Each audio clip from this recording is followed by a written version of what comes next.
صلاح الدین ایوبی کا عظیم واقعہ۔ یہ واقعہ اسلام کے عظیم مجاہد صلاح الدین ایوبی سے متعلق ہے، جنہوں نے اپنی حکمت، بہادری اور تقوی سے بیت المقدس کو صلیبیوں کے قبضے سے آزاد کرا دیا۔ ان کی زندگی صرف فتوحات کی داستان ہی نہیں بلکہ انسانیت اور انصاف کا ایک روشن نمونہ بھی ہے۔ صلیبی جنگوں کا پس منظر۔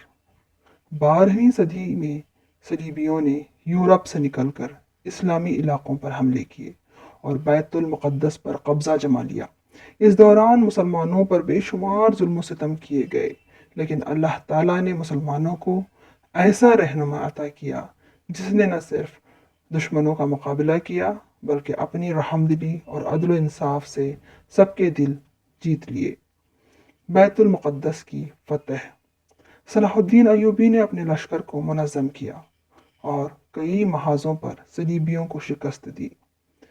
سن 1187 میں حطین کی مشہور جنگ میں صلاح الدین نے فیصلہ کن فتح حاصل کی اور پھر بیت المقدس کا رخ کیا۔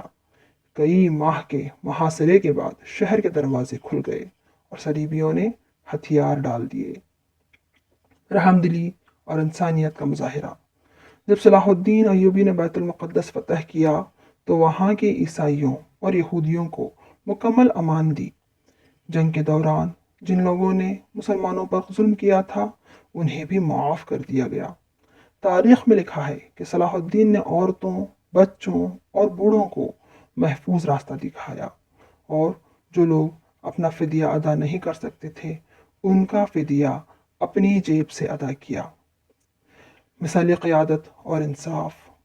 یہ واقعہ اسلامی تاریخ کا ایک روشن باب ہے جو نہ صرف مسلمانوں کے لیے بلکہ پوری دنیا کے لیے ایک سبق ہے کہ طاقت اور فتح کے بعد بھی رحمدلی اور انصاف کو نہ چھوڑا جائے۔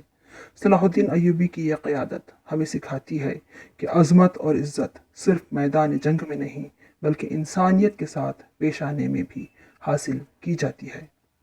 نتیجہ: صلاح الدین ایوبی کا یہ واقعہ اسلام کے سنہرے اصولوں کی عملی تصویر ہے۔ ان کی فتح صرف ایک شہر کی فتح نہیں بلکہ دلوں کی فتح تھی۔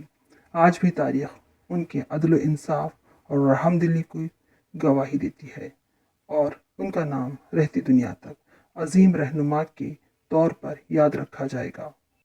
یہ واقعہ ہمیں یاد دلاتا ہے کہ ایک مسلمان کی حقیقی پہچان اس کے اخلاق اور انصاف سے ہوتی ہے، چاہے وہ کتنا ہی طاقتور کیوں نہ ہو۔